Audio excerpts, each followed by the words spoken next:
point that different rules will sometimes change a market failure into a market success is a story of the two Bedouins in Arabia. This is the camel race story.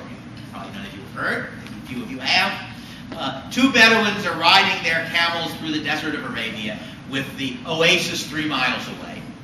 And one of them starts talking. He starts saying, you know, this camel of mine is the slowest beast in all the deserts of Arabia. You've never seen such a terrible camel as you never have one. And the other one says, you think your camel is slow?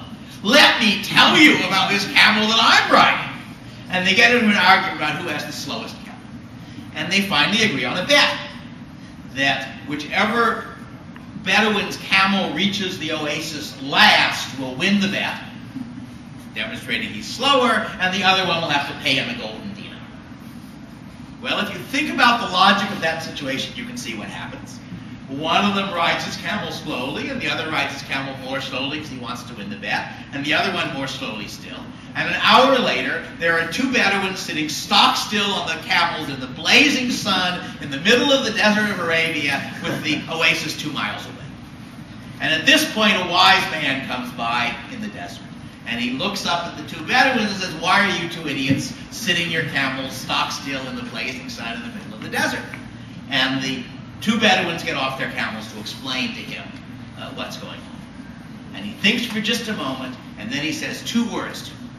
And they jump on the camels and race off for the oasis as fast as ever they can. Somebody who hasn't heard it before, what are the 2 words? Switch camels? Switch camels. Right? The bet was on which camel got to the oasis last.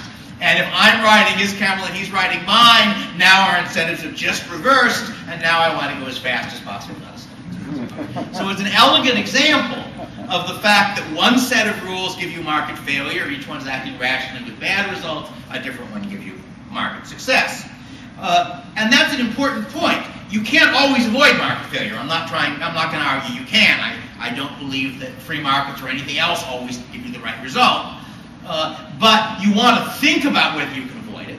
If you're creating a political system, writing laws, organizing a firm, organizing the division of labor within a marriage, dealing with your kids, there are all sorts of contexts where saying to yourself, given the rules that we've got, what will be the result of people acting rationally? Do I like that result? Is useful, and you can sometimes figure out ways of changing how things are organized such that what previously was market failure now is